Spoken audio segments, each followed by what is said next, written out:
Welcome to the Editor's Note Comics podcast. I think that this world, it needs men that are willing to make the hard call. Central Maine's best comics podcast, by default.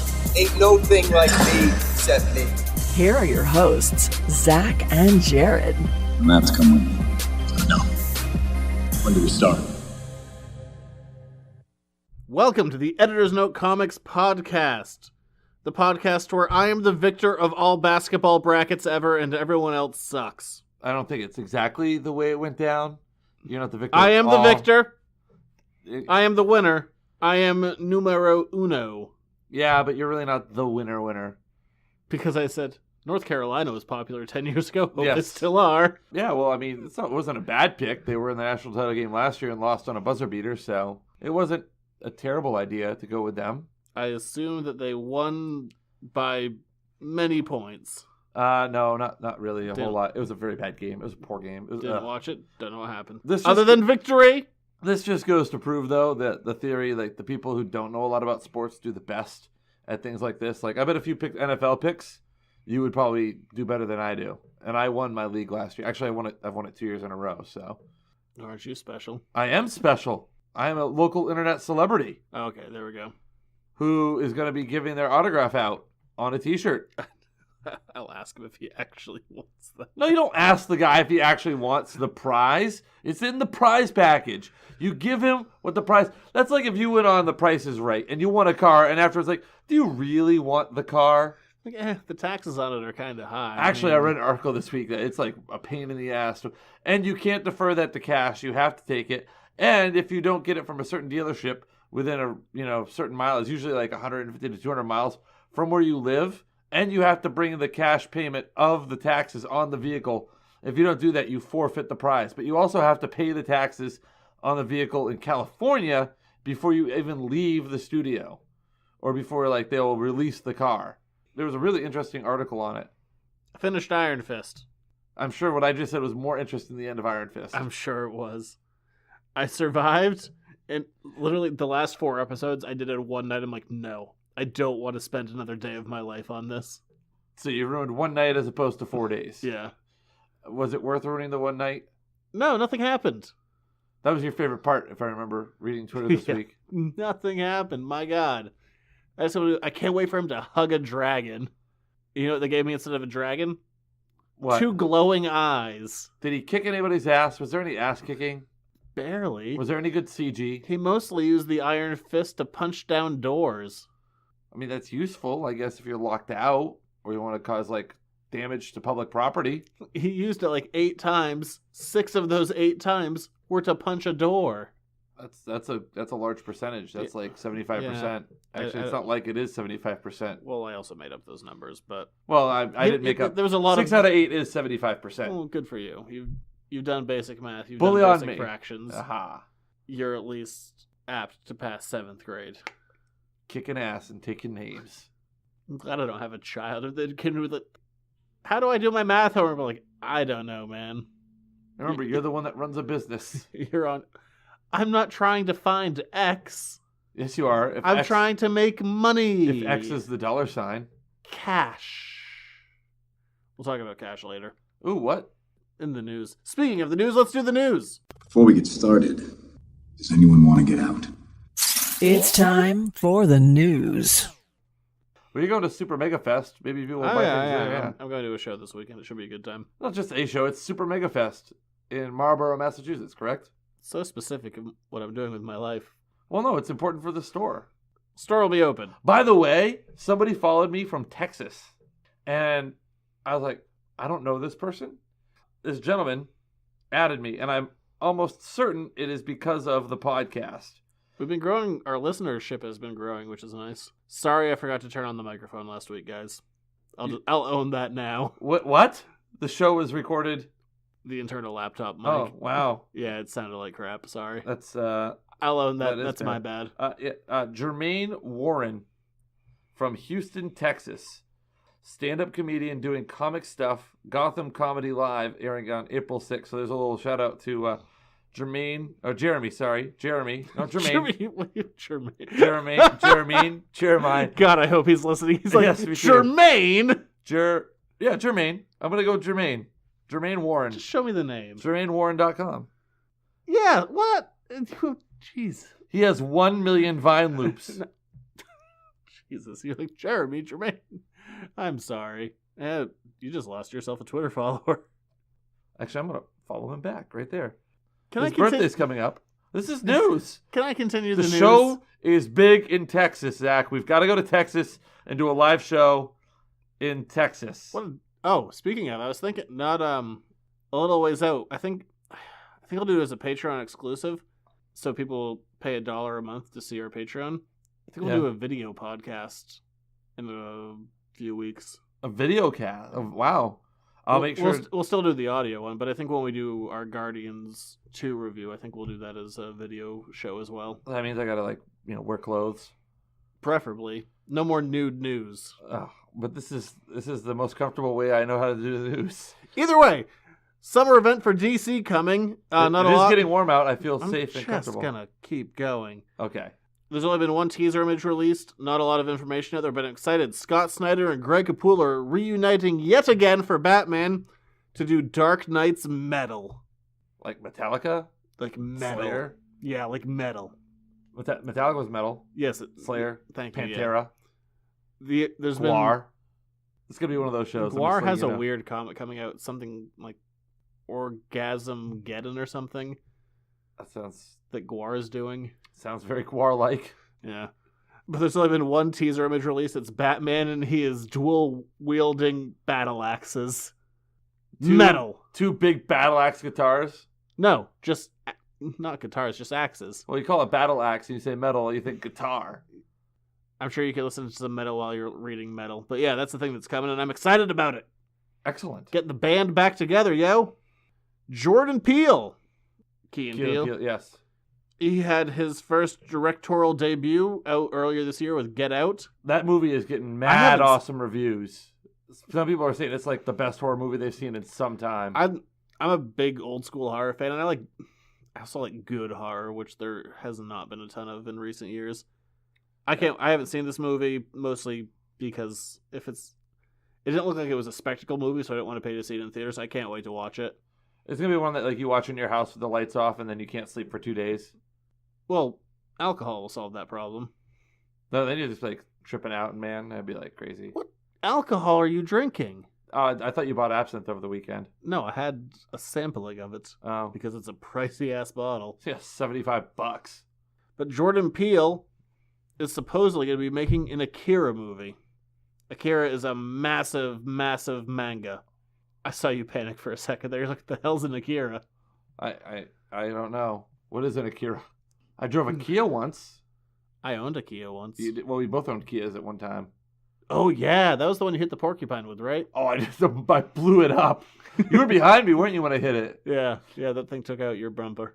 It did. I was picking up quills under my car for a year afterwards. That was the 4-cylinder car that had 3 working cylinders. At times, yes. 75%. See, the 75% show. There you go. Math. I was going to say we're 75% entertaining. That's probably not true. They were just looking for 3 good minutes. That's what we always do. Yeah, I mean, Akira is a massive property. In the world of manga, kind of the big property. So we'll see if it happens. Ghost in the Shell is getting terrible reviews. Yeah, so speaking of manga. There's some concern that production companies are going to stray away from adaptations given this poor reception to Ghost in the Shell. But we'll see what happens. Wasn't there a Ghost in the Shell done before this? This isn't the first Ghost in the Shell movie. There was a 95 anime. Our sound production guy who does all the things that involve talent lent it to me. I watched it. Was it good? Nope. Oh, thank you, sound talent guy. It's a cult classic that I didn't really care for. We like our sound talent guy, though. We do. He does stuff for us. No, I watched it and I read half of the Ghost in the Shell mangas, and it's not for me. Which is fine. If you like it. I don't care. As long as you buy it from you. I actually do have them in the store, but they just weren't my thing, which is fine. If you like them, go for it. The Dark Tower movie has been pushed back 1 whole week. Oh no, 7 more days. They really screwed up my production schedule for the show. By Thanks, 1 Ron week. Howard. Yeah, well, I had to shuffle some things around. Oh. I plan ahead. Which is very unlike you. We have a very... Our podcast schedule is a living document. I move things around all the time. But yeah, I don't know. I'm not having... That's why you only tell me like week to week what's going on. I could show you the schedule. I know, it's very overwhelming. I don't have a great feeling about The Dark Tower. I love The Dark Tower books. I've read all the books. But the fact that this movie's coming out in August and we've seen a couple of promo images, it's not giving me a good vibe. Maybe they're like sitting on it waiting. No, that's not usually what you do. That's not marketing. That's the opposite of marketing. The man in black walked across the desert, and the gunslinger followed. Yep. That's all I know. Congratulations, you know sentence 1. All right! But I don't know. I don't have a good vibe about this. Are those big books? Are there any pictures? There's some illustrations. I like it but when not you give me many. the picture books. The picture books are really Well, cool. thank God we have those. You know what? Let's stay on the Stephen King kick. There was a trailer for the movie It. Yes. Looks good. Looks scary. Looks very scary. The trailer already like more jumpy scary than... The trailer Yeah. broke crazy records for how many people viewed it. This movie's gonna do insane money. But it also, like, there was a clip I saw online of, like, the trailer from the original TV miniseries with Tim Curry, and then this one, and there's a lot of, like, same shot-for-shot kind of look to it. I'm a big Stephen King guy. I've read it. And the one scene I want them to include, because I'm going to remind you that in this horror story, this is a thing, and I think I've mentioned it on the show before, but I'm going to beat it into your heads, that this happens in the book, and I'm not making this up. At the end of the story, when they all go to confront the monster, there's one girl, and they all get in line and have essentially group sex with her to strengthen their friendship and their power to defeat the monster. So they run a train on her. I don't know what that means, but I'm going to assume it's not good. It's like everyone... That's okay. It's okay. Okay. Look, I don't know what that is, but they basically, take a number. I'm not making that up. That happens in this book. You need to listen to more rap. I only listened to rap from the 90s. It wasn't really a big thing in the 90s, I don't think. Once Tupac died, I stopped. I like Tupac and Biggie. I like them both. I know that's kind of like, you can't... Yeah, you can. I think most people like both of those guys. East Coast, West Coast, man. You can still like them both. That's true. I like them both a lot. They're both talented guys. I also saw Wu-Tang Clan live in concert once. You did. Yes, front row. I met Ghostface Killer. No, was it Inspect the Deck? One of the two. One of the members of Wu-Tang directed an episode of Iron Fist. Really? RZA? Yeah, it was episode 6, I think. Was it RZA? Yeah, it was. Yeah. I'm trying to come up with a clever nickname for the Buffy back issue bin. Triple B or B-Bib? What do you like? Neither. Those numbers are doing pretty good, though. I'm very pleased Are with you them. telling me to go back to the drawing board with coming up with a nickname for the Buffy back issue bin? It had a different name. If you listen to the first 3 episodes, the show has a different title. And then I was driving home one day and I came up with a better one and just changed it to like episode 4 Oh. or 3 or 4. I don't remember. I recorded those so long Maybe ago. if you come to the shop, knowing the original title of the Buffy back issue bin, you should get like some sort of prize. Well, I mean, it's in the episodes. They're right up front. It's like listen to 5 seconds. You found it. Well, that just gets somebody to listen to the podcast for even 5 seconds. Hopefully, I think the numbers are good. The subscription numbers are good. All right. So the Triple B. But yeah, I just wanted to remind people that that's the thing that happens in it. Great book. Good TV movie. That thing, though, that's really weird. It comes out of nowhere. Was that in the TV? I can't, No, that was not in that's the TV okay. movie. But it is in the book. Well, maybe it'll be in the movie. Spent so much time on that. Way more time than we probably should have. Probably. Or whatever. Star Trek Discovery has a new cast member. Ooh. Rainn Wilson. Dwight from The Office. Oh, thank you. You get so panicked when you don't know a thing. I know. No one can see it but me, but you just get this look. You're like, oh, God, am I supposed to know this? Well, I mean... Well, okay, here's what he's playing, because you should know this. He is going to be playing Harry Mudd. Don't know that one. You can leave that silence there, too. Yeah, you can. That is a Star Trek original series character. He was in 2 episodes. He came back for one of the animated ones. It's a character with a fair amount of pedigree in the Star Trek world. 3 episodes. There was no one else reoccurring in the original series. Fair enough. He's the only one. Good for him. Even the Tribbles only got 1 episode. But he's essentially a con artist that they run into a couple of times. Not really an evil guy, just kind of a douche. Oh, kind of like Q. Well, Q was all powerful, and Harry Mudd is just a guy. Fair enough. But yeah, I mean, screw it. Rainn Wilson's great, and Harry Mudd's a fun character. Like, all right, bring it on. I want the show to be good. Because the last show we got was Enterprise, which kind of hits and miss. Yes, but we did get a cameo from Riker and Troy at the end of it. Yeah, everyone hated that. It was kind of cheesy. And Data was in there as voice only. Yes. Like the last 3 seconds, he's like, I'm too old to look like I did in 1987. Here's my voice. I mean, he was doing it into the 2000s. Nemesis. He looked old in Nemesis, though. Yes, he did. Not like a bad old. I like Brent Spiner. He's talented, but he just... Data got bags. It was part of his positronic growth. I think it was a much better look for him than the gray skunk streak in his hair. I was so tempted. When I was working at Con, and he had kind of a lull at his table, which was a fairly... You know, he was drawing a pretty good crowd, but there was a moment with a lull, and I saw him, I'm like, I just want to go over there and be like, hey, can you record a quick video and just say, F off, Jared? I'm so sad that you didn't do that. I felt like it was a little forward. It would have been the best gift you've ever given me, to be honest. Brent Spiner. I would have put it on my phone. It would have been your ringtone. It would have been your text message tone. Well, you know what? Next time I see someone that I know that you like at a show, I'll try and get them to tell you. Well, let me get out the list of people that are going to be at Super Mega Fest, by the way. I don't think... Will Wheaton's going to be there, but he's going to draw a decent crowd. Yeah, I don't think Sergeant Slaughter's going to be there. Oh, yeah. I did my research. Well, there you go. I know what's going on. I I may day trip it down. Hopefully it'll be... I'm told it's a good show. I haven't been to it before. I hope it is. I kind of want to go to the cosplay ball. Never done anything like that. I got a hotel down there. You should. Well, I mean, you're staying for a couple of nights. Clearly. Are you staying in the hotel that it's attached to? No, I'm at like a Motel 6 or something. Oh, wow. I went cheap. The Mummy has a new trailer. For those who haven't listened to the show, I'm a big fan of the golden age of horror with the Universal Monster Cycle. I am excited about a new Mummy movie. Yes. It looks good for the most part. I'm a little concerned. They seem to be playing up a lot of action in the trailers, but in all the interviews, like, it's a hardcore horror movie. I'm like, is it? I don't know. I'm a little worried that the movie is going to not find a good balance. But I keep seeing things that remind me so much of the old Universal stuff. There's one shot in particular in this new one where we see the mummy being wrapped up in bandages and being put in a sarcophagus that is basically identical to a shot that they did with Boris Karloff back in 1931? I think it was 31. I might be wrong, but I think it was 31. I don't know. I don't claim to know anything about classic horror. That's okay. We have an episode coming up about that. Excellent. Thank you. I'm going to sit your ass down and tell you about things. All right. Teach me. You just have to sit where you are. Okay. It'll be an easy show for you. Oh, most are. Actually, I carry the show, let's be honest.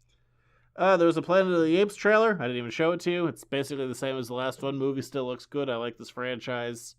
But this trailer really... I was like, yep, basically the same as the last one. Yeah, I saw it. There's nothing new. Oh, did you? Yeah. Oh, good on you. I'm starting to catch on to do some things for the show independently. It only took me 54 episodes. There's a trailer. It's going to want to talk about it. Hey, at least I'm reading the comic books now. It helps. It does. Don't listen to the Watchmen episode. It's no bueno. Yeah, no, don't. We should do that like 1 year later. Doing Watchmen right. Still a lot of work. It is. You have to like draw me in with things like bullets and bracelets and assassins. Oh, yeah. Speaking of Russell Crowe, because he's in The Mummy, segue. Classic segue. Ooh, well done. Classic Editor's Note comics. Smooth as can be segue. It's less smooth now that you pointed out that you were segueing. That's like, I'm putting my arm around you on your date instead of just putting your arm around her or him, whoever you might be dating. Although really it's a guy-to-girl move. But it could be a girl-to-guy move. It could be a guy-to-guy move. It could be a girl-to-girl move. Or you could tell me to off and really be talking to a cop. That was also I don't know what you're talking about. Russell Crowe might be up for the role of Cable. Ooh. He tweeted out, someone had done some fan art saying, like, hey, what about Russell Crowe as Cable? And Cable, I'm already calling him Cable, he must have it. Oh. And Russell Crowe tweeted out to Rob Liefeld, creator of Cable, like, hey man, what do you think about this? So Russell Crowe throwing his hat into the Cable bin. Ring. You throw your hat into the ring. Or you a bin. I mean, you could throw it into a bin, but really, You could throw your hat anywhere, really. Yeah, but you don't hear people say, oh, I'm going to throw my hat into the bin for this. I'm putting Why my hat not? in the ring. Just come up with a new idiom. Nope. I'm trying not to laugh. I'm having just flashbacks to that moment. Telling me off when it was really a cop. F you, Zach. Auburn police. Oh, I was really drunk. The Defenders, coming to Netflix, has a release date. They released a 16-second teaser today. They are coming on August 18th. Unlike all the other shows so far, this is going to be an 8-issue. I am looking forward to this. Episode? All of it. You said issue.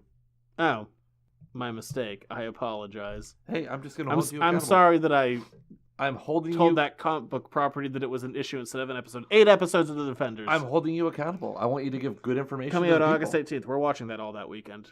We said that about watching all of Iron Fist in one weekend. No, we didn't. I've said that about all the other shows by Iron Fist. I was like, I'm really busy this weekend. Yes.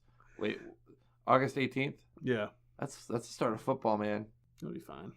We'll have Friday, Saturday, Sunday, Monday. I may have exhibition game. I can probably do Saturday, Sunday. That's a long ways We'll out, squeeze man. the time. I don't even know what I'm going to have for breakfast tomorrow, and you're asking me to plan out a weekend in August? Eggs. Ooh, I do like eggs. That's what I'm doing. I have actually leftover waffle I made from yesterday. Random. Well, that's But- just a... Yeah, so we got a Potential breakfast. 16-second tease for the Defenders. What it was supposed to be security footage from an elevator shaft. It's not what it was supposed to be. It's exactly what it was. Okay, it's what it is. If you look up at the timestamp, that's where they give the 8/18 date. And also, we see that they are riding an elevator for Midland Circle. What is Midland Circle, you ask? Yes. Too late, you gave up your chance. What is Midland Circle? No! We saw in Daredevil Season 1, that was a piece of property that the Kingpin was told to purchase by the people who run the Hand. And then in Season 2 of Daredevil and Elektra go, they fight and they kill a bunch of Hand members, and they see a giant hole in the ground that has some kind of nefarious purpose, and that was at Midland Circle. Is the hole a circle? It's more of a square. Okay. It's oblong. It's a pit. It's a big old pit. It's like 40 stories down. So they're going to be going back to that giant hole from Daredevil Season 2, which will be apparently the crux of this 8-episode season. Thank you. And the last bit of news, because... It's a short news week. Wait, I wrote things down on my hand. Oh, boy. Never mind. 3 more bits of news! Hey, and they're not smudged. You must be a righty. Yes. I'm proud of myself. News came out about Star Wars. Apparently, after this cycle of the trilogy and these standalone movies, Disney's going to take a break. Makes sense. They want Star Wars to be an event. Like, you get hyped about it. So there's going to be some time in between things once we get these Star Wars story movies and this When are we going to trilogy get our that's first working. trailer? Probably in 2 weeks at Star Wars Celebration, or under 2 weeks. My guess would be Star Wars Celebration. When's San Diego Comic-Con? I was trying to find the date of that. I don't know when it is. I'll fact check the show. But Star Wars Celebration is under 2 weeks. My guess would be we're going to get a trailer in the coming weeks. Or at least a tease. We'll get a tease in 2 weeks, I bet.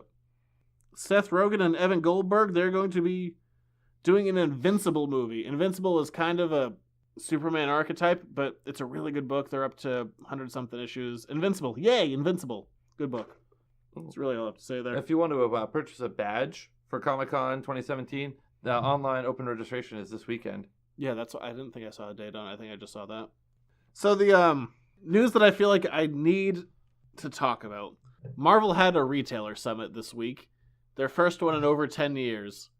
It was reported on, and to put it lightly, all of the comics journalists that covered it are a bunch of Okay. I'm being a little unfair there. A little? You called them a bunch of You don't even know these people. So what ended up happening is there was essentially a fairly open and honest conversation. I didn't really like reading it because I saw like a transcript of the whole thing, because I saw a lot of retailers talking about things that are major concerns for me personally, and it's almost like when you see other people saying them out loud, I'm like, God, that makes it real. Oh boy. Every business has its issues. Comics, probably more than most. Because they're all issues. Get it? Thank you. You're welcome. But there were a few people there from Marvel, including like editor-in-chief, and there was, and I don't feel the need to name names, but another guy from Marvel there who is exceptional at putting his foot in his mouth when talking to the retailers, and I can kind of read through what he was saying and kind of get to the core of it, but a lot of journalists jumped on a couple of things he said, and it is already hurting business. And that's not just a broad statement. I've had people drop lists, be like, I saw the Retailer Summit stuff. I'm done with Marvel. Uh-oh. So statements, they were construed. There's one thing that he said that was essentially, we've heard from people that they don't want to see diversity or female characters. And what that really, which is pretty close to what he said, but cutting through that, what he really meant was Marvel and really every comics company has had a lot of trouble introducing new characters. Basically, since the 80s, people are very attached to their legacy characters, and we're having trouble gaining traction on either characters that have a level of diversity that we've tried to add into like pre-existing names, like, and this is just an example, like Iron Man is now a 15-year-old black girl. Mm-hmm. And, sales haven't been positive reflecting that. But basically what he says is like, people have told us diversity is bad, so people jumped on that. Uh-oh. Which, if you look at sales numbers, it's very true. Like, people are not necessarily buying things that aren't pre-established characters. But there's a right and a wrong way to say that. It was said the wrong way, and people jumped all over it. And they were also like, the other thing that people are misconstruing, like, artists are bad. Well, not artists are bad, but artists are unimportant, and it's the writer that's important. Which in the current comics climate is essentially true. This comes in waves. Back when Marvel started in the 60s, back when like the Marvel age of comics came out, like we had Jack Kirby, and Kirby's best there is anything. And the Marvel method would be have the artist do the thing, writer would write a script around it with the Marvel method. The artist was king. And then for a bit, like in the 70s and 80s, the writer became more prominent. I'm going to mostly place that on kind of Chris Claremont, the guy who was basically writing every X title for a good long while.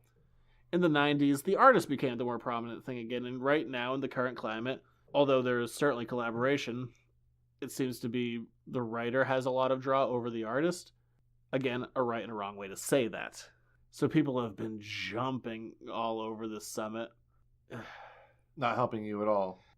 It could help. I think a retailer summit is a great idea because the people who take the biggest risks are retailers. It's not the writers. It's not the artists. It's not the companies. The people who take the biggest risk are the retailers.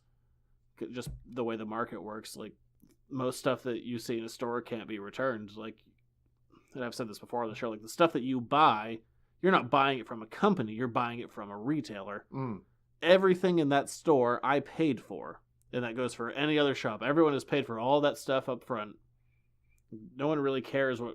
The companies don't care what comes off the shelf because they already have their money. Like we've said before, it's a really bad business model. It is a terrible business model. Thanks, the 80s. I don't know. There's stuff that I would look further into what was said at the Retailer Summit. I think some of it was phrased very poorly. I think a lot of the reports are kind of looking for blood in the water or sensationalized. They also said a lot of what they said made sense, and a lot of it was positive. I know one of my big concerns with Marvel has been event fatigue. I mean, my big joke that I said to plenty of people was Civil War II was the summer event that lasted all the way into winter of the next year. Because of delays and whatnot. They're doing an event this summer, and then they said for at least 18 months after that they're not going to do any kind of big crossover event, which is a good thing. And they voiced some big concerns about, like, we probably are putting too much out into the market that's kind of diluting it. We're going to try and refocus our efforts. These are good things. Inflation. Positive things came out of the summit. And this is the first one Marvel's done in over 10 years, and I would certainly encourage them to do more of that if you want to actually get an idea of like what's happening on the ground. Essentially, when you're not paying for a lot of marketing, and retailers are your source of marketing. But I'm a little pissed at everyone who jumped. Yes, things were poorly worded. I will not deny that. But yeah, and I think some of it came out of Marvel. February sales numbers came out, and overall, the industry as a whole, I think it was a 5% increase over what February was of last year. But for a good long while, Marvel had about 45% of hold on the market. And now in DC was at 30-something or 20-something. And now there is a less than 1% difference in Marvel and DC. well, it's good for the good competition. Yeah, competition, always good.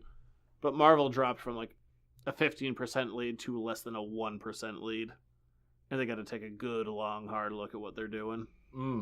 If they want to, and they've been on top forever, if they want to stay on top. in we haven't seen March's sales numbers yet, but for February's numbers, which again, sales numbers are what retailers buy, not what the consumer buys. But there was it was like both companies were at 33%, but Marvel was a slightly higher 33%. I forget what it was. 33.7. Yeah, versus like a 33.3 or something. Oh, wow. I don't know. It was just one of those things. Well, it's also going to be good news for independent shops and independent the indie publishers. publishers. I think Image is like 18%, and everyone after that is some insanely low percentage. But I at least wanted to comment on it, just to more give my thoughts. It's less fun than most of the stuff I try and keep a light show. Well, this is kind of cool. You're peeling back the curtain a little bit and revealing to the masses that listen to the show. The comics journalists are a bunch of. Oh, well, I think it's kind of cool. Pulling back the curtain a little bit and giving some background and some insight to the business side of comics. But, so, that was depressing. Oh, yes. But I would encourage, of course, like I said, Marvel to be more open with their communication. It can only help if consumers, retailers, the company as a whole are able to have honest conversations, as long as people don't screw it up with crappy coverage. But the good news of the week. Oh, yes, yes. If you know me, and you do, thanks for listening. Joss Whedon's next film project has been announced. Yes. You saw this. I know. It's impossible not to have seen this. And this hasn't been officially confirmed, but according to Variety, he'll be writing, directing, and producing a Batgirl movie for DC. We talked about this last week. No, we didn't. When did we talk? I feel like we've talked about this. We have not spoken on this. I put out a tweet. You might have read a tweet of mine. Oh, I feel like that's kind of like speaking to you. Virtually. No. We cyber talk. You read a thing I retweeted. Smart move, DC. Try and have some fun with your movies. How's that going to impact Marvel? Because Joss Whedon's also involved in some of the MCU stuff. Not anymore. He's totally cut out of it. I mean, after Avengers Age of Ultron, he was unhappy with the level of studio involvement that he felt weakened the project. And a lot of people turned against that movie. I like it a lot. I think it's really, really good. My main problem with that movie is he tried to make a more personal, character-driven movie, even though it was being done on a global scale, and he did a lot of tight shots on actors doing actor things versus like in the first Avengers there were a lot of wide angle shots kind of showing scope more than they were personality. Yeah. And I think that would have been better used in Age of Ultron because they were literally going around the globe for shooting and it was mostly tight on actors, but it's neither here nor there. Sorry. No, you're not. Digress there. That's okay. But I think this is a smart move. I mean, we've had the sad Zack Snyder verse, and we have guys like James Wan doing Aquaman, and then Chris Miller doing Nightwing, and then with Joss doing Batgirl. Like, have some fun. Have some fun with your universe. Don't give it a lot of money. This doesn't need to be a big movie. Keep it small, keep it tight, make it character focused. This is the guy to do it. I love his stuff. I have an entire other show based on his Does that mean we're work. going to get more, why can't I think of his name? Yeah, I got to imagine you'll see more J.K. Simmons. Depending on what you're reading for in the comics, sometimes Batgirl is his daughter, sometimes it's his niece. Kind of depends what. Yes, probably we'll at least see J.K. Simmons. I want this movie. This is a smart idea. Whedon, about 10 years ago, right after he did Serenity, he was working on a Wonder Woman movie. You can find a teaser poster out there that was like given away at Comic-Con or something, and that's it. He got paid for his work for the script, but there was a falling out. Not a ton of details were given, but he basically said they thought an Amazonian should be wearing star-spangled panties, and I thought she should, be an Amazonian. Fair enough. But I'm not getting too excited about this yet. I mean, I love Whedon, and I've been following his stuff for ever. DC has lost so many directors already. I'm not gonna get my hopes up that much until like cameras are rolling, because I want this to be a thing. If you get Whedon doing a story in the Batman universe, but he gets to do it with Batgirl, that's great. That makes so much damn sense. Do that movie. Don't screw this up, DC. How do you really feel? Don't fuck it up. Oh, there it is, right there. What if Fox? DC, not Whedon. Do your thing. Let him do his thing. What if Fox is involved? What if they're the Well, I mean, Whedon studio? Hey, he's written some amazing X-Men stuff. True. We all know how you feel about Fox. Yeah. In the past of comics, Whedon's done a lot of stuff for Marvel, not just the Avengers books, but I mean, he wrote 25 issues on X-Men. He did 6 issues on Runaways, which frankly isn't very good. But for DC, he has done, aside from the Wonder Woman script that I don't think has ever been released, he's done a page of work for DC. One whole page. That's more pages than I've done for DC. That's fair. I think it was, if memory serves, I think it was 26. It was the Batman Superman book that was out in the mid-2000s. Once Connor Kent died, there was an issue of Batman Superman that starred Tim Drake Robin, Connor Kent, Superboy. And they basically just got creative teams to all do a page apiece, and they got Joss Whedon and John Cassidy to do one page. And I think that's the only work he's done for DC. I don't know why I'm saying that like it's like even a question in my mind. That's the only work he's done for DC that's been published. Oh, there it is. I was like, let me storm my brain. I know the answer. But that's my exciting news for the week. I want that to be a thing. I want it to be a thing so bad. Now I want the DC movies to succeed more than I did before. Don't screw up. Pretty good advice right there. Sage life advice. Is that for the news? But we are moving on from the news to this week in Jared's Reading Corner. Jared's Reading Corner.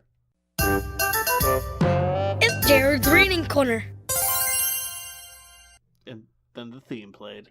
It did play. So, And the green grass grew all around. We've heard the name. So, to give a quick summary before you dive into these books, because I'm told I talk over you too much in this segment. Wow. The people have spoken. They want more me. Apparently. Thank you, people. After listening to you drone on and bitch and moan and be all morose about things, bring in somebody with some character, some life, some color. Gonna punch you in the tit. No, please don't. Ow! This week we are talking Amalgam Comics. And my sore tit.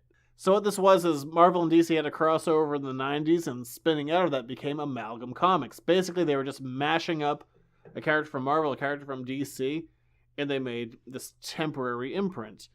And they treated it like these books have been being published for years. These were well-established characters, but really it's a pile of garbage. Hot, steaming garbage. And we're not even talking about like the well-known one. Like the big one out there is like Dark Claw. That's Wolverine and Batman being mashed together, making Logan Wayne, or Super Soldier. That's Captain America and Superman. No, we're going to the back of the back. We are going to the bottom of this crap barrel, and we are going to talk 2 issues of the ill-conceived and poorly done Amalgam Comics. Dealer's choice. Which one are we going to do first? We'll save the better one for last. We're going to start off with Assassins. So, Assassins. Yeah, the book is called Assassins, but it's really Assassins. They have emphasized the word ass twice on the cover, and the 2 females who are on the cover are ass out. Can I point out my favorite thing about reading these is some of the old advertisements? Like in the back of Assassins, it's an advertisement for this year's biggest hit this month on pay-per-view, Batman Forever. Just saying. Kiss from a Rose? Oh, such a good song. Is it? I like it. Well, I'm not gonna sing it because I don't want to ruin it for Seal. I do like in the back also in the Carwald's corner box.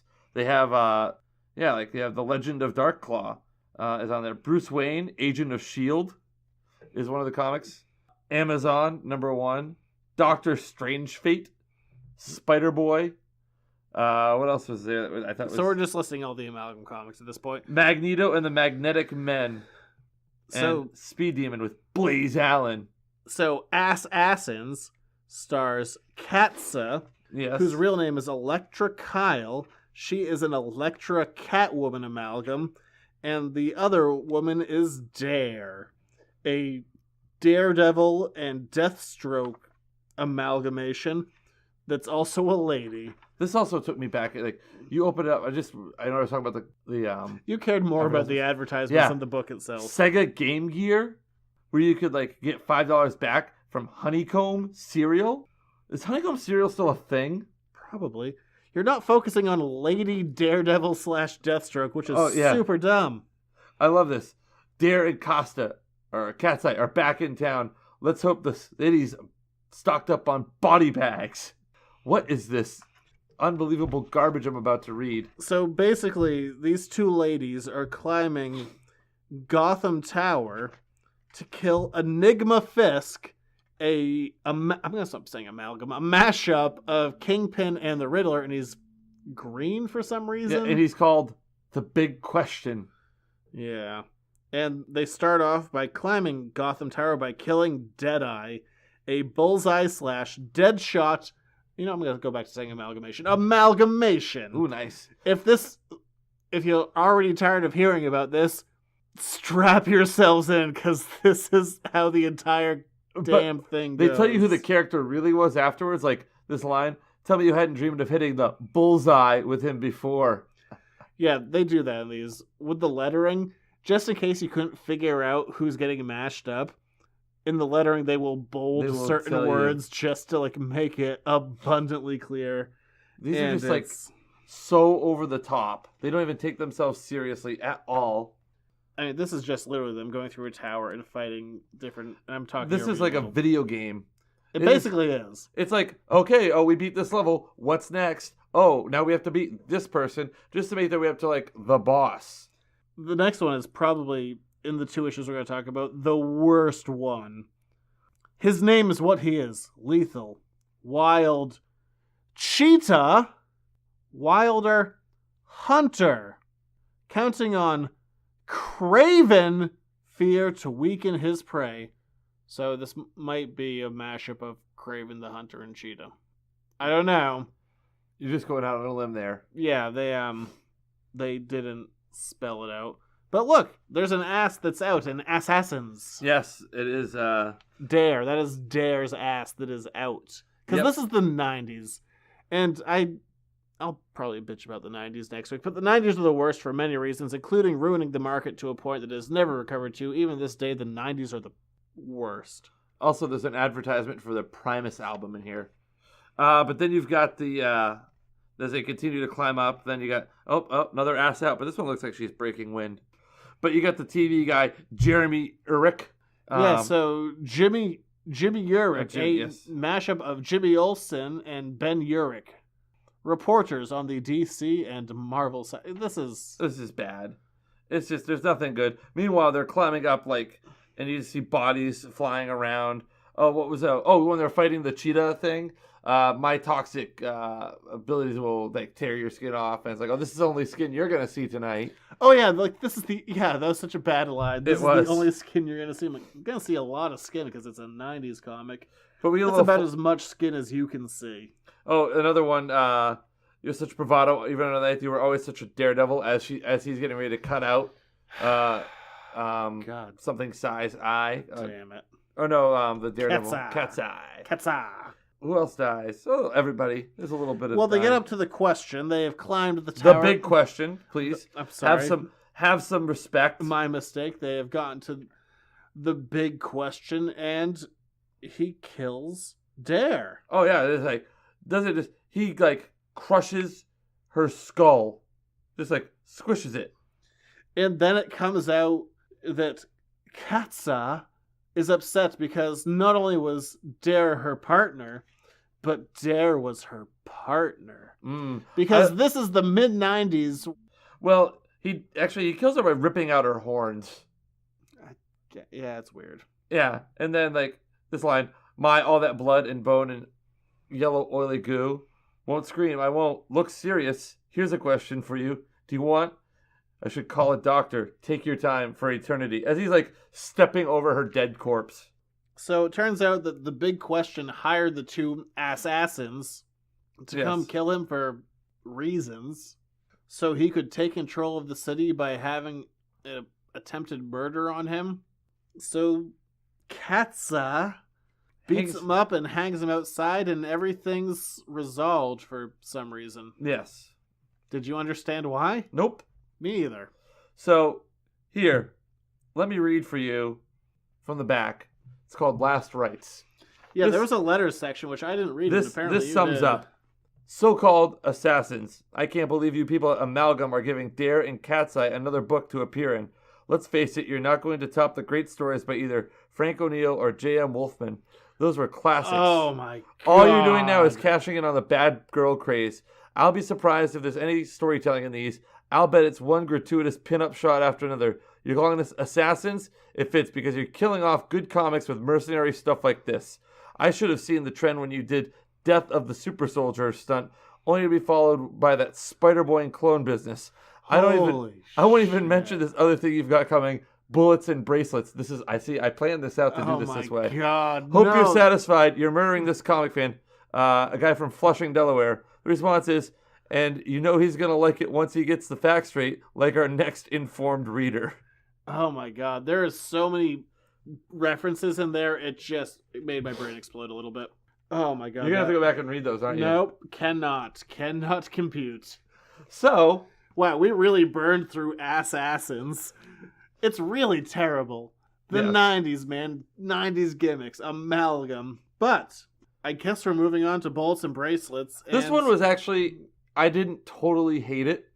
Well, because there's actually like a story. Also, there's an advertisement for the movie Black Sheep in the front cover. So yeah, Farley was still alive now. Here's a name for you. John Ostrander wrote this. Where would I know John Ostrander from? His big claim to fame is doing the 80s Suicide Squad book and kind of making that title what it is. And he's an actual good writer, and that kind of blew my mind. A little bit. Like, we have someone talented doing this? What are we doing, John? Well, we have Bullets and Bracelets. Yes, but the title of the book is Final Thrust.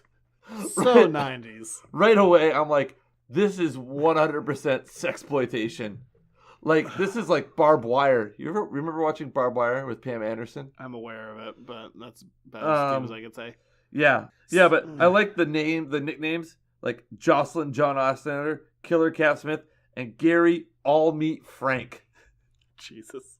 So, Bullets and Bracelets stars a mashup of Steve Trevor, Wonder Woman's boyfriend, and Frank Castle, the Punisher. And basically, his name is Trevor Castle. Yeah, I have, like, if someone were to say to me, like, tell me Steve Trevor's origin, I'm like, military guy. End of story. And that's what this book also essentially does. They just give him the Punisher's origin story and Steve Trevor's hair. So all we really have is the blonde Punisher. You ever seen Tropic Thunder? Yep. Well, he basically just has Simple Jack's hair. It's the Punisher with Simple Jack's hair, and he looks stupid. I like the opening. It's just like this line. Now, because you demanded it, they are reunited in a clash of bullets and bracelets. Final Thrust. Did not demand it. And then we have Deanna Prince, who is Wonder Woman from Deanna Prince. And then I was like, who the hell is she mashed up with? No, just Wonder Woman. So I went to our good old friend Wikipedia. I'm like, who is she mashed up with? And it was just like every other character, like, is an amalgamation of like this and this. And they were just like, this is the amalgam version of Wonder Woman. Oh. And I think we missed the point. I love this. Diana Prince and Trevor Castle are together kicking butt again. What's the occasion? Hang tight. We'll bring you up to date as we go. Damn the 90s. She uses the word mooks. She calls them mooks. But they're breaking into this stronghold of the Hand. The Hand. Regular old The Hand. Yes. With regular old Wonder Woman. Apparently her amalgamation is fewer clothes. Yes. Because it's the 90s. Yes. To find a kid. Apparently there's a missing child or thing. But I love this. Like, I thought you were going to use dummy bullets. Yeah, I did. But the dummies kept getting up. Just like, so cheesy. Oh my God. But then, wait a minute. Snake Plissken wrote this Wait script. a minute. There still might be time. What are you waiting for? Us to do it for you? Take the Street Fighter 2 challenge and lose control. Bad prizes. A grand prize. About advertising. An original animation cell. First prize is a Street Fighter Alpha game for your Sony PlayStation 1. This is 4 PlayStations ago. Street Fighter caps, Street Fighter strategy guide, and a Street Fighter poster. Get a pen and answer these 11 questions. Let me give you a couple. What is Ryu's potential fighting capacity? Is it 2810, 3620, or 4080? Cultural appropriation. Correct. Next. What 3 mercenaries does Bison recruit as special forces for Shadow Law? Russians. Next. Let's see. Do you own Street Fighter 2, the animated movie video? Nope. Next. If you purchased it, what store did you buy it from? Editor's Note Comics. Yes. Would you be interested in buying another Street Fighter animated video?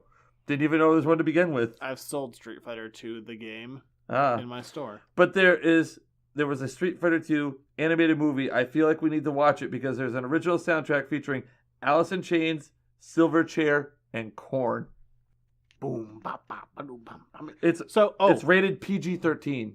When I was in middle school, Yes. I went to a Korn concert, which actually, in all fairness, one of the best spectacle shows I've ever been to. Yeah. Which, if you were to like put me in front of Korn now, I'd be like, absolutely not. But it was really funny Yeah. because I was, like in middle school, clearly could not drive. Like my folks drove me and my friends to the show. They ended up going backstage. Your parents? Yeah, just because the bouncers wanted to screw with like all the girls that said like, please let us in like to the backstage to see Korn. And they like saw my folks like just kind of standing off by themselves because they're just kind of waiting. Hey, you two, want to go backstage? Just to piss everyone off. And That's they're like, awesome. They're like, okay. So my folks were just like backstage and on the side of the show, like during a Korn concert, just to piss off all the annoying kids. But It's a fun fact. That's but- incredible. I like the little, like, it does give you a little background of the characters. Yeah, we basically get the two of them were married, they had a kid, but because of their extreme personalities, because it's the 90s, they divorced. Well, hold on a second. You're talking. There's some things I want to highlight, like talking about Diana's service to the Wakandan king, and you've definitely just that's Black Panther, just there. It's just Black Panther. Yep, just no, not hiding anything. Yeah, but they get married and have a kid, and this is the kid who's been kidnapped. You've really identified what kidnapping is. Thank you. Yes, I like. There's such a '90s equality struggle. I'm not a woman to stay at home and keep house all day. Never was, never will be. They're having a marital dispute as they're trying to rescue their kid. This is also not so 90s when you can pick up your favorite team from Spalding, and it's a picture of the Orlando Magic with Penny Hardaway and Shaquille O'Neal about 20 years ago and about 100 pounds ago. Jesus, so Look so at him mean in to this Shaq. picture. I remember when Shaq was on the Magic. Yeah, they get trapped. They're like, "Oh, this is a trap." Then there's By Monarch. So that we've just taken a DC title name and stuck him on a Marvel body, and it's War Machine, but they've named him Monarch. Yes, because it's Jim Rhodes, not James Rhodes. Jim and James are the same name. Yes. I feel like I've just rocked your world. Yes, but they fall down through a boom tube, Boom tubes are a real thing. That's a DC thing. It's how you get to Yes. Apocalypse. which is where they end up. And they mentioned that they haven't been there since the Secret Crisis, The which Secret Crisis. made me want to put a bullet in my brain, combining Crisis on Infinite Earths with Secret Wars. I'm like, and I'm ready to die now. I also like that. because I read the word Secret He says, Crisis. we haven't been here since the Secret Crisis. Looks like we've landed in Armageddon. They're on Apocalypse. Yes. And they are greeted by, wait, I will tell the characters that's being combined, and then feel free to do the reveal. Okay. So, Big Barda and Titania are being combined into, Big Titania. and boy, the art. Boy, is she big. And she also has a cod piece. That's, That is that is a panel and a half. She's got... That's Great tracks of land. That's some... Big Titania has a big T cutout on the front of her shirt in the shape of a T. She's kind of like the wrestler Chyna. Isn't she dead? Oh, she's very much dead, yes. When did that happen? A couple years ago. Okay. Um, This is the show where I never know who's alive and who's dead. That happens so often on this podcast. Like, so oh, anyway, all I've got left is rage, hurt, and an ungodly ability to inflict pain. So there's some of that, and there's a lot of fighting. And then Big Titania captures our heroes, oh yeah, she just Trevor Castle and Deanna Prince. with the female furies. Deanna is taken to our big villain. Oh, get ready. Thanoside. Thanoside, my god. Yes. And he is just a amalgamation. So Yes. sick of saying that word. Of Darkseid and Thanos. Oh, is it a hard read? And he really wants the Infinity Links. Like, are those cufflinks? Is that you got some Infinity Yes, cufflinks? Yeah. it's they're cufflinks. There we go. Wow. Let's just say it's that. And while Deanna's been captured, Trevor Castle goes off to the gravesite of Thanoside's son, Orion. They just have well, because I guess Orion's not in it because Orion's dead, one of the new gods. And if you know who Orion is, I just need you to take a moment and imagine the Punisher wearing Orion's armor, and that's what we have here. And this little interlude, just a reminder, you can now play Street Fighter Alpha in the comfort of your own home, and there's a nice big double panel desolation scene. But meanwhile, Trevor Castle is in Orion's gear, and Deanna Prince is in not a ton of clothes. She goes head to head with one of Thanos' side's minions, Kanto. Yes. Who is this Kanto? Bernadette. You're sitting this one out, Bernadette. Well, Kanto's the guy with the sword. Oh, yeah. Oh, he literally, he's the crux of the plot here. Yeah, he just so happens to be their son. Oh, well, you spoiled it. Spoilers for this episode. Well, you asked me who he was. There we go, Kanto. So they find their missing baby. But I love this line. You are a comely wench, milady. He's talking about his mother. Yes. But that hasn't been revealed Kanto yet. is Thanos' foremost assassin. In his name I must dispatch, yet why doth my heart stay my hand? So Thanos' side uses his Omega beams. I feel like that's another amalgamism. Nope, that's just a dark side thing. Okay, cool. This is one of those, like, if you don't know Marvel and DC fairly well, this book is gibberish. Yes, it was. At least there was like a story. There was a plot to this one compared to Assassins. So Thanos' side hits the baby with his Omega beams, and Deanna Prince steps back in her minimal clothing to be like, haha, you think you've won, but I've realized all along that your Omega beams displace time and space, and you didn't kill the baby, you raised him as your own, and it's Kanto, who's definitely my son. Your scheme almost worked. Now return us to Earth. What? And he does it. And they're fine. They're like, haha, your scheme almost worked. Our son is in his mid-30s. We haven't known him since he was an infant. So you've stolen his entire life from him, but your scheme almost worked. Now let's go have sex. Yeah. Oh, by the way, the Unifriend is also in here with New Asgard and all High Father Odin. This book was doing okay until the end. And then what the hell happened? Well, you also got a Big Titania. She joins Kanto in New Asgard with her little Asgardian cod piece. This book was doing okay until the end when they're like, haha, your scheme almost worked. We only lost our baby and now we're going to go have sex. Best word, Zamo. The onomatopoeia? Yes. I just like saying that word. Onomatopoeia is a good word, yeah. So there you go. That's, and if you're looking for some... that was almost the name of the store. What, onomatopoeia? Yeah. That's kind of that's a mouthful. That's why I did The Onomatopoeia Podcast brought to you by Zip, Bing, Ding, and Dong. Editor's note sounded better. Yes, it rolls off the tongue much better. More than onomatopoeia. Yes. I think that you would... Now you've learned some things about the naming process. Well, that's amalgam. That's a pretty straightforward naming process. I'm not going to name it onomatopoeia. Fair.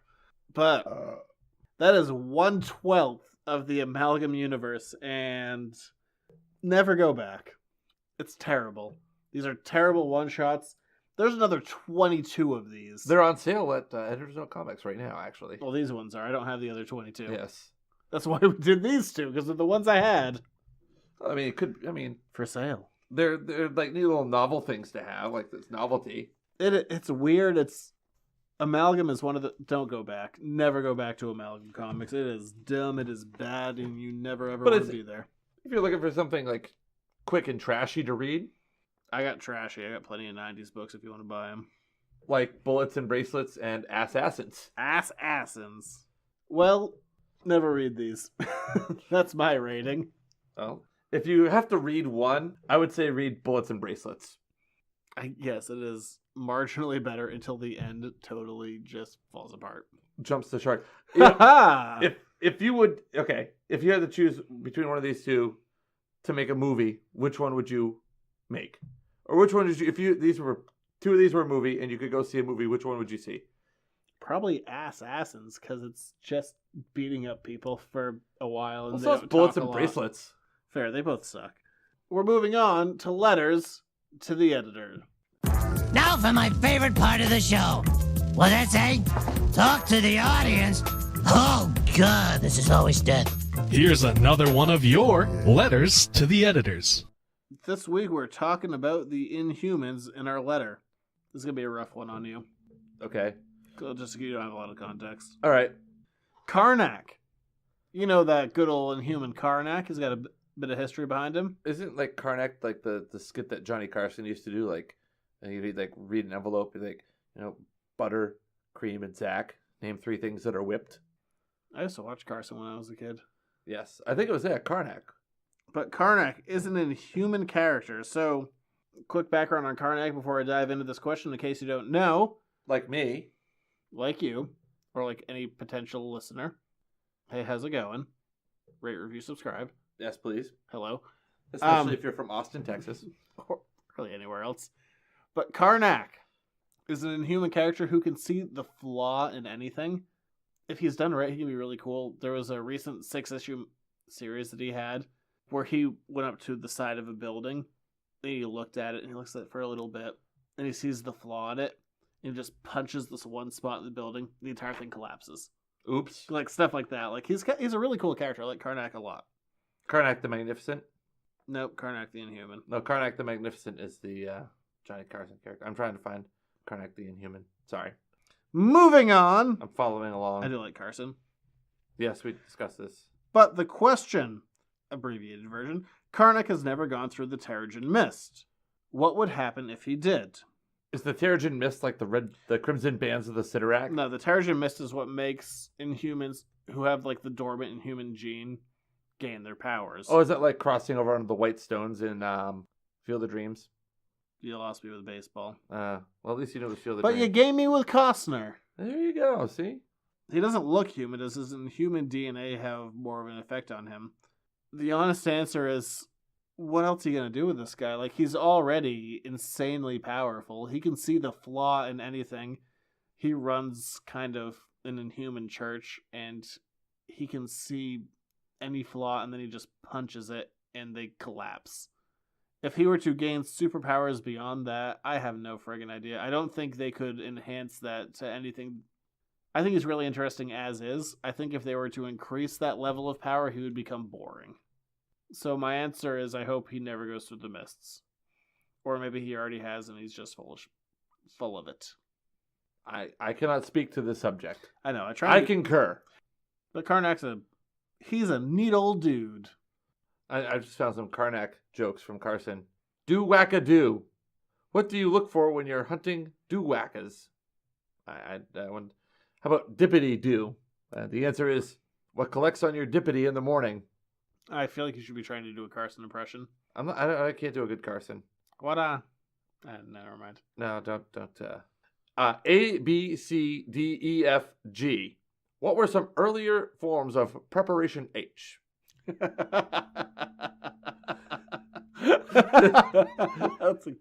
a good one. I like that one. That's a good one. Jesus. I can in my head I hear it like in the Carson voice. Knickerboxer. What do you want to avoid when you... Stop it. Made it worse. You knew where it was going to, didn't you? I just heard the voice and it was bad. It was bad voice.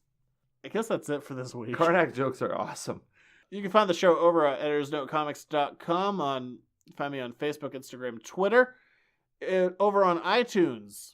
If you could please rate, review, subscribe. Every little bit helps. It actually helps a whole load. If I'm honest. That's quite a measurement right there. I feel like I need to entice the audience somehow.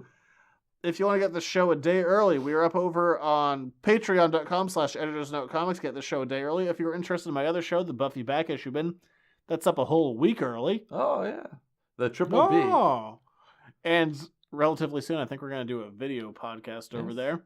Mostly on one where we don't have to be looking at paperwork. So I'm waiting for the Guardians one. Yes, you'll be... sort of just staring at like a comic, like, then this thing happens! Sis boom ba. He does it. Describe the sound made when a sheep explodes. God damn. That's a good one, huh? Funny. I think he should get his own show. I think he's that funny. I think he has a future in this business. Where else am I? I don't know. You're on the road this weekend at Super Mega Fest in Massachusetts. The shop will be open on Saturday and Friday. But not Sunday, but it never is. No, so shop's open, normal times. Friday, it's going to close a little early, but I'll pick it up online. April pull list. Buy your things. Come on. Is it too late to get a pull list going? No, it's never too late. All right, there you go. Anything? We haven't done reading recommendations in a while. Anything? I know it was never Amalgam. Well, anything coming out like soon? Wasn't there something that just came out recently that you were reading that you were big on that you liked? How was the Iron Fist? Good. Surprisingly good. Not the TV show. Yeah, never the TV show. Sis Boom Ba. Jesus. Yeah, the weirdly good Iron Fist comic just came out. I was really surprised. Issue 2 comes out by the time you're listening to this, unless you're Patreon, yesterday. All right. I haven't read the second That's issue right. yet. Visit us on Patreon. $1 get the show a week early. I already said that. I missed that part. I was too busy reading Karnak jokes. You actually contributed to it. Did I? Yeah. Oh, how? And you're on Twitter. And yes. Occasionally people from out of state at follow Junior you. Rich. Yeah. From Boston, Texas. It was one of those. Aren't we so popular? But we'll be back next week to talk about the most formative comic of my life. Hustler? Did they get comics in that one? Playboy had comics in it, like little cartoons. I'm aware of those. I don't think Hustler has cartoons in it. I really... Tweet in! See you next time. Bye-bye. Sis Boom Ba.